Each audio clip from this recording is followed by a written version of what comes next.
Buenas noches, señoras, señores. Un placer estar nuevamente con ustedes.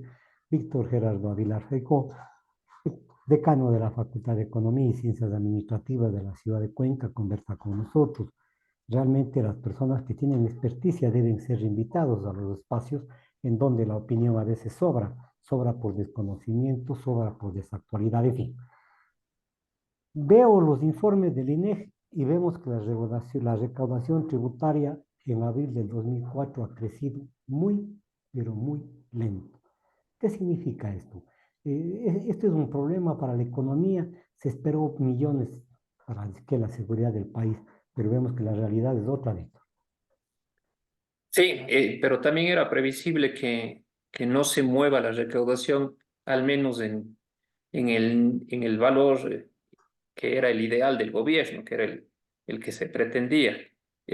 Los datos del SRI demuestran un crecimiento, sí, de la recaudación total comparando abril 2023 con la fecha abril 2024. Eso es de 1,3%. Pero, y dado que el impuesto, el regresivo, el que se modificó fue el IVA, el dato del IVA es sumamente importante. Ese creció en 6,6%. Y Ya, esto tiene una lectura muy interesante, porque si bien es cierto, el IVA creció, la recaudación total creció en una cantidad pequeña, 1,3%. así es. Eso quiere decir que aunque el IVA haya crecido, el resto de impuestos, pero sobre todo los que tienen que ver con la movilidad, con la dinámica de la economía, no están reflejando tal crecimiento. Entonces, quizás una lectura posible nada más, es que la dinámica económica se haya ralentizado, se haya hecho más vaga, más pequeña en términos de su dinámica, porque la renta, que es lo que debería mover el incremento de utilidades, parecería que no ha reflejado tal, Sí, tal positivismo que se creía inicialmente. sí, Víctor, estoy de acuerdo con usted en la parte de que no estamos, Pero que muchas variables, estamos mucho saliendo, contexto, sí. se corta mucho la voz, se corta mucho la voz. Si podríamos buscar alguna forma para conectarse mejor porque se corta su voz. Entiendo que es problema de las redes. No sé si me escucha ahí, Víctor. Yo lo digo perfectamente, Marco. Ok, gracias. Bueno, como vamos a editar el programa no tenemos problema. Decía yo Ya. que coincidimos que en el crecimiento del IVA, que la expectativa no fue la que realmente se esperaba, pero decimos nosotros que, o dice el INEG, que existe una inflación mensual de 1,24. Es bastante esto dentro de un país dolarizado, o debía esperarse esta situación, Víctor. Sí debía esperarse porque la cadena del IVA es más compleja de la que superficialmente el análisis indicaría, porque inclusive en los productos que tienen IVA cero, como aquellos que tienen que ver con necesidades básicas, como inclusive los más necesarios para alimentación, aunque no tengan un IVA que se les cargue, su cadena sí ha sufrido el incremento del IVA, es decir, el transporte y, y bienes y servicios relacionados con aquello. Pero también, y eso habría que admitirlo, también hay que considerar el comportamiento del oferente y el comportamiento del consumidor. Eso también influye. Entonces, para entender este incremento de precios, no solamente lo numérico es la explicación. Eh, si bien cierto, lo numérico es el resultado, es el efecto, pero sin duda alguna la forma en la que las personas consideren el efecto de su incremento también influye. Y puede, sí, sin temor de equivocarme, también caer esto en el campo de la especulación.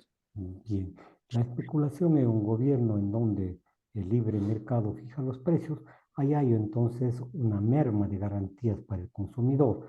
Si usted se va a un restaurante cualquiera y pide un desayuno, pide un almuerzo, pide algún plato, estos han subido un 20-25%. Como usted dijo, hay alimentos que no fueron, que no pagan el IVA, pero sin embargo la especulación y la falta de solidaridad de los comerciantes golpea. ¿Qué debe hacer el Estado frente a esto? Porque hay muchos que dicen que retrocedamos con el IVA, pero yo creo que los precios ya fijados no van a retroceder fácilmente. Así es. Creo que usted está en lo cierto. No van a retroceder, inclusive con una vuelta atrás hacia el IVA que teníamos. Sí, ha habido un incremento de precios, pero al incremento de precios inclusive hay que entenderlo desde la perspectiva de quién es el consumidor. Ahora que está tan de moda, depende del quintil del consumidor. No es Ujú, lo mismo el consumo de los quintiles superiores que los quintiles inferiores. Entonces, inclusive a ese detalle o a ese nivel de detalle corresponde el análisis. A su pregunta, ¿qué debe hacer el gobierno? Aquí el lugar común es control de precios. Pero claro. en la realidad el control de precios es una figura, es un elemento que sí cae entre lo difícil e imposible. Es muy difícil para hacer más laxo el control de precios. Se podrá hacer, pero no se le puede hacer en forma permanente.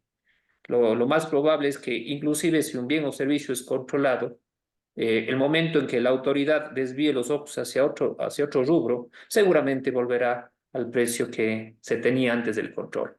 Por eso yo creo que es algo que no se puede hacer ya mucho, es una cosa juzgada, es agua pasada. Sí, es agua pasada bajo el puente, estoy de acuerdo con usted, pero sin embargo, el aumento del IVA es contraproducente. Se debe considerar, dice, el impacto en el consumo, es decir, el consumo merma, por lo tanto, la producción se contrae, y esto significa entonces un relajamiento de la economía. Ahora, si bien es cierto, los datos nos muestran incrementos, el relajamiento de la economía es más difícil de medir, de observar, sobre todo porque se necesitan datos de un poquito más de plazo como el que tenemos con el IVA, que es un dato numérico y es inmediato, pero también la observación es válida. Por ejemplo, no sé, si usted es un visitante relativamente frecuente de los centros comerciales o de restaurantes los fines de semana, yo he notado que la gente está consumiendo igual o tanto como lo hacía antes.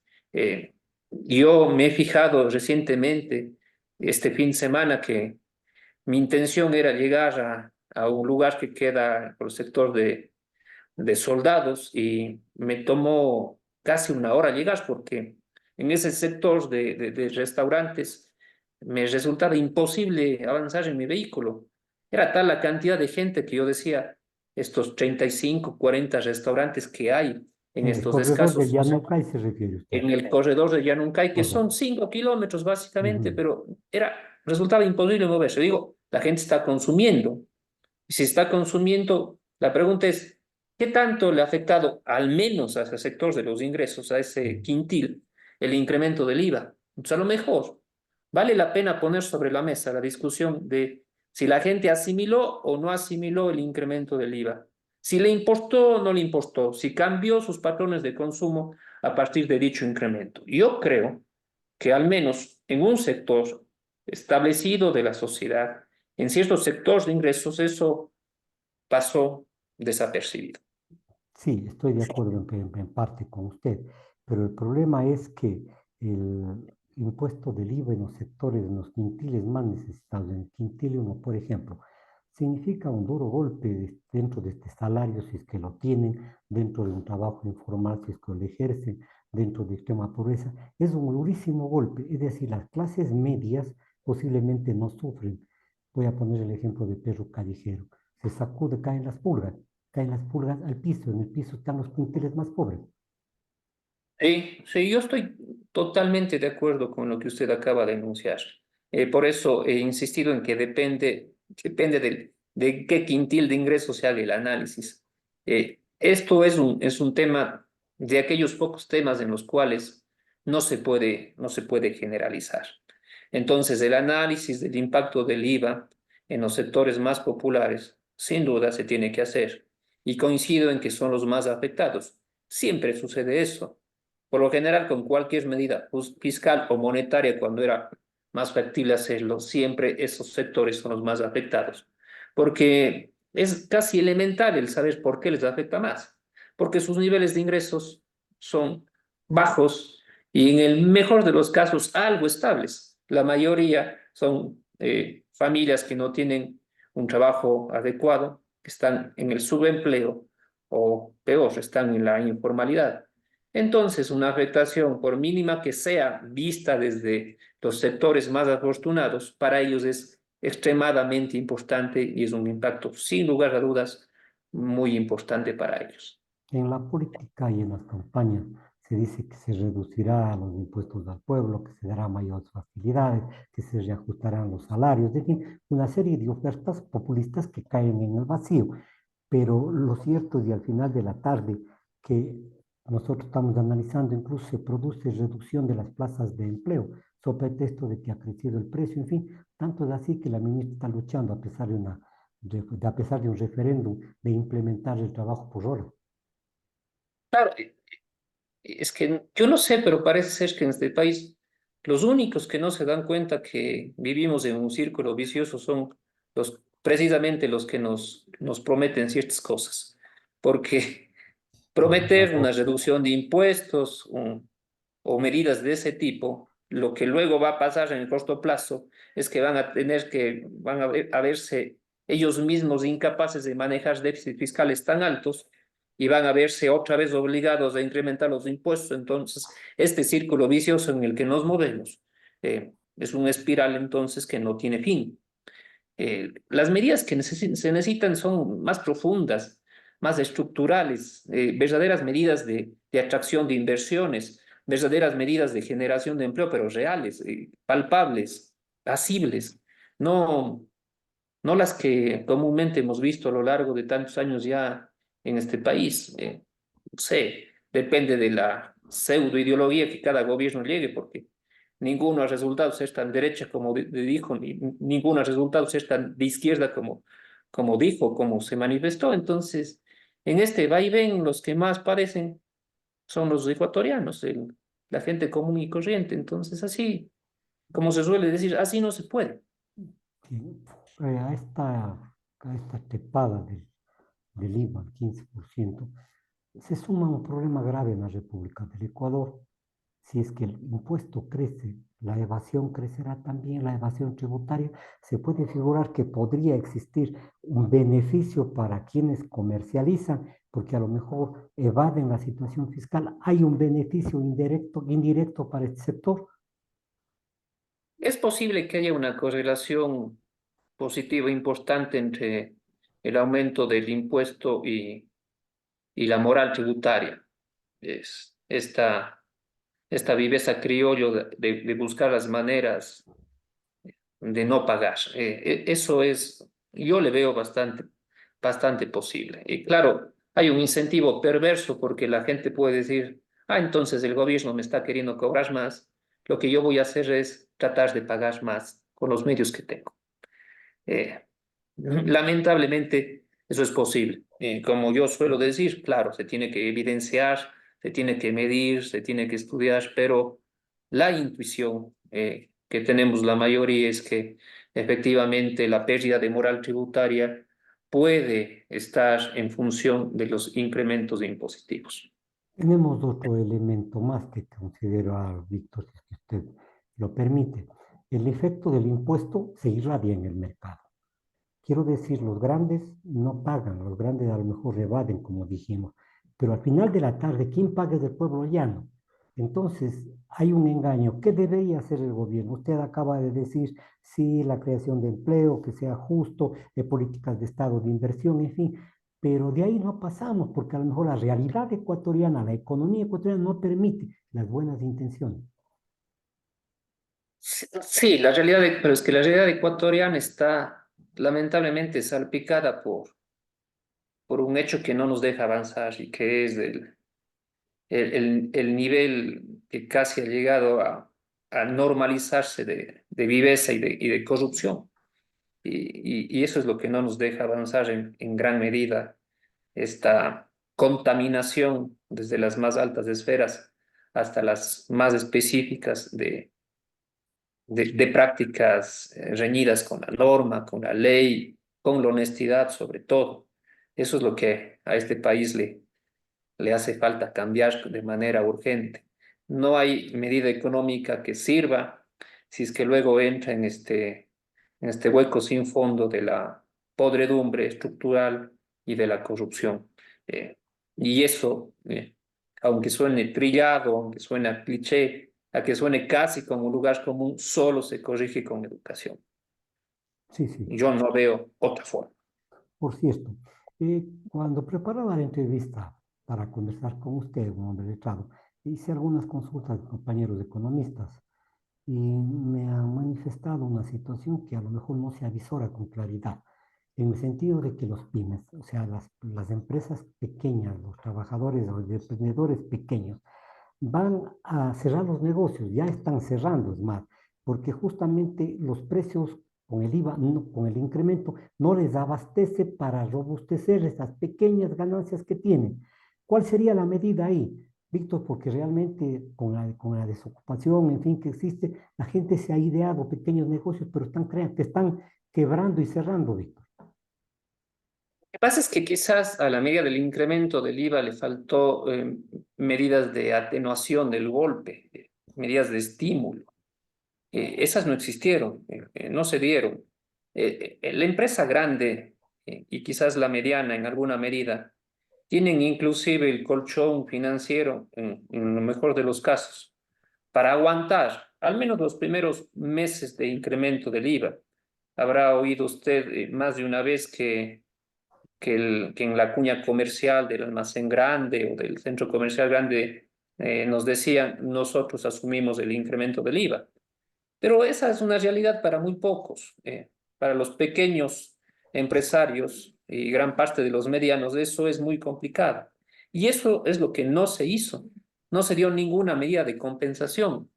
Entonces, es evidente que haya la posibilidad de cierre, porque a la final, como yo les indico a mis alumnos en clase, yo digo, en cualquier negocio lo más importante es vender. Y si la gente no logra vender porque no hay demanda, porque no les compran, porque el precio resultó demasiado caro también para el consumidor, esa empresa, por más buenas intenciones, inclusive así use la mejor de las técnicas financieras de gestión, no va a poder sobrevivir. Esa es la mayor dificultad. No hay una compensación, ni se ha planteado siquiera algún sistema de compensación. Pues subamos el IVA, veamos si es que mejora la recaudación y luego veamos qué pasa. Veamos qué es lo que ocurre. Y Es lo que ocurre un, puede ser nefasto, porque claro. el cierre de pequeñas empresas es pérdidas de empleo. Ujú. Es, Y esas personas que están en pequeñas y medianas empresas son de hecho los consumidores. Y si esos claro, consumidores no tienen empleo, el consumo se va a deprimir aún más en correcto. una rueda que va a seguir ampliándose y girando y se va a ir llevando todo por delante. Bien. Así que las medidas económicas tienen que ser, pero sobre todo inteligentes.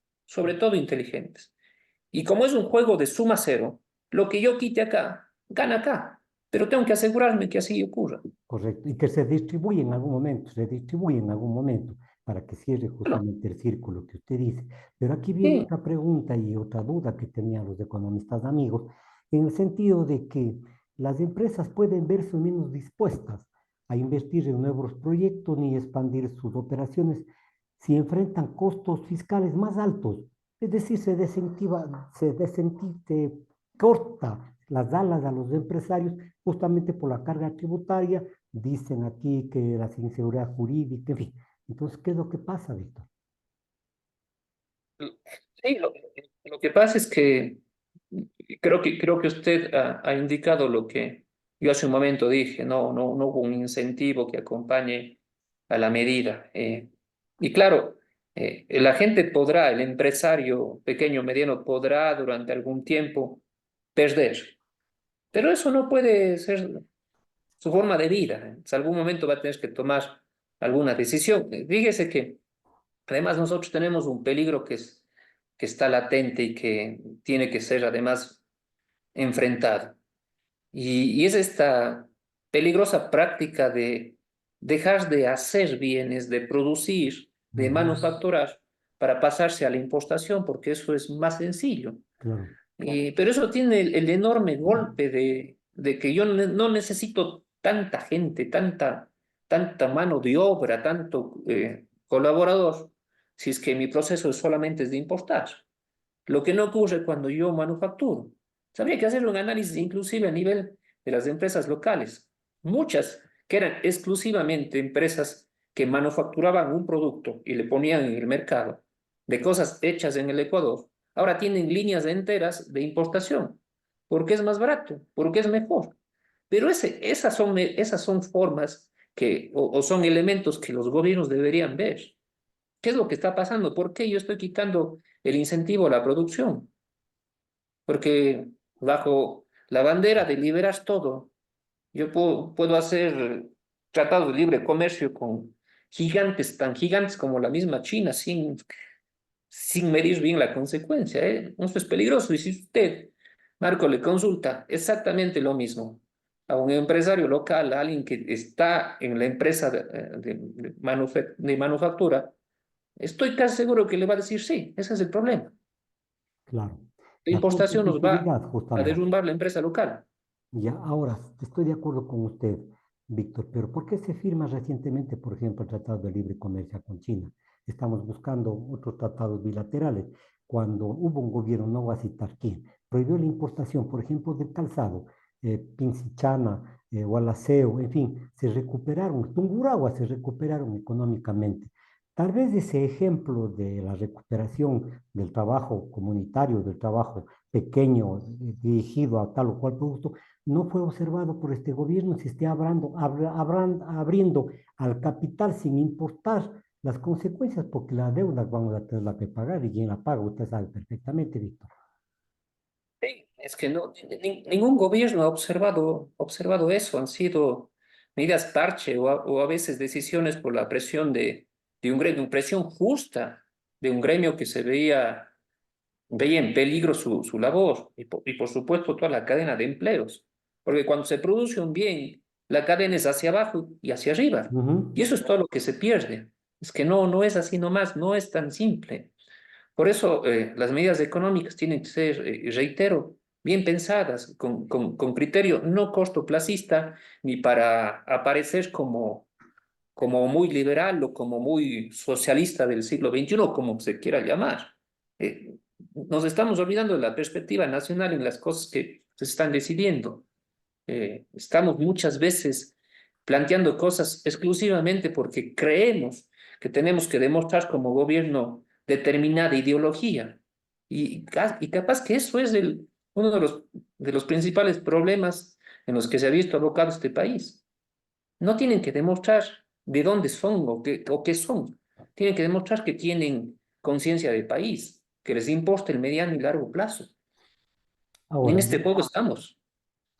sí, parece que no se han medido con precaución ciertos índices, ciertos números, en fin, pero nosotros vemos que el capital prácticamente llega y desaparece. Yo tengo un ejemplo en algunos de los gobiernos, cuando regresamos a la democracia, pidió una cantidad de millones de dólares, se endeudó más que ningún otro gobierno y no se vio la plata. Ahora, súmese a esto la situación de la falta de capital, a más de eso, la inseguridad, a más de eso, que nuestros jerarcas de la política, en fin, se llevan. Esto disincentiva a la falta de tributación, a tributar, porque dice como que se lleve lo digo, mejor no pago yo. Entonces, un círculo vicioso en donde todo, desde el más chiquito, se avispa y si no se avispa, pasa de tonto. Claro, y eso solamente se corrige con ejemplos fuertes de honestidad, pero desde los más altos niveles, porque tiene usted razón, porque el pequeño, el mediano, cuando ve que el que está más arriba actúa de forma inadecuada, dice, bueno, si el que tiene tantas posibilidades lo hace, ¿por qué yo no? ¿Cómo rompemos eso?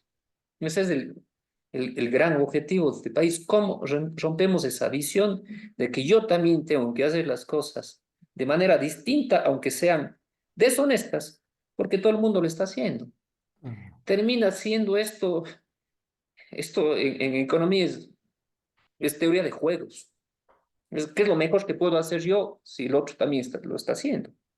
Entonces, ¿cómo salimos de eso? Yo creo que tenemos la academia, lo privado y lo público, empezar a poner el dedo en la llaga y ver cómo resolvemos los problemas más estructurales, más de fondo, que es la forma en la que estamos percibiendo la política, la economía, en fin, una serie de elementos. Nos hemos metido en la cabeza en que hay que hacer las cosas por el lado que no corresponde para poder sacar provecho. Pues si no nos encarrilamos de esto, podríamos tener esta misma conversación en 5 y 10 años y no va a cambiar absolutamente nada. Esa es Sí. la dificultad. Ahora, conversando con estos amigos que le decía economistas, usted señaló una parte que ahí me llamó la atención, en el sentido de que las ideologías no juegan en la conducción del Estado, que no hay que demostrar que son de izquierda, de derecha, en fin, pero indiscutiblemente las políticas gubernamentales tienen que estar de la mano con políticas de servicio a la colectividad, en fin, pero estas no se practican, sino quedan en enunciados únicamente, Víctor. Exacto, exacto. Precisamente quedan en enunciados y lo más bueno de cada ideología, si es que hay cosas buenas seguramente que las hay en cada ideología, quedan dichas, solamente dichas quedan en epidermis, pero no pasa nada, no pasa absolutamente nada. Entonces, por eso esas falencias que tenemos en educación, en salud, por ejemplo, el chico o la chica que llega a los primeros ciclos de universidad viene con marcadas falencias, con problemas estructurales en su conocimiento. Y cuando llegan a la universidad, la palabra que corresponde es que parecen. Nosotros tenemos que idear las formas de nivelar, de hacer el trabajo que debió haber sido hecho en los colegios. En particular, la Universidad de Cuenca, que se nutre de la formación pública, recibe estudiantes con muchas dificultades. Claro, son hijos de pandemia, pasaron por ese hueco terrible que nos tocó vivir, pero aún así tenemos dificultades con estudiantes antes de pandemia y con los de ahora también. Y creo que ahí hay que invertir. Ahí está el verdadero resultado que nos va a llevar o nos va a sacar de este hueco oscuro y profundo en el que estamos. Hay que invertir en educación primaria y secundaria para que quienes tengan acceso a la universidad puedan no padecer tanto para conseguir un título. Tienen que llegar mejor formados. Al docente se le tiene que facilitar la vida porque ahora es muy complicado. Esas cosas son las que no estamos viendo y creo que son, a mi modo de ver, más que fundamentales. Sí, pero yo voy a hacer una autocrítica. La autocrítica porque desde el punto de vista de la academia hemos silenciado la voz.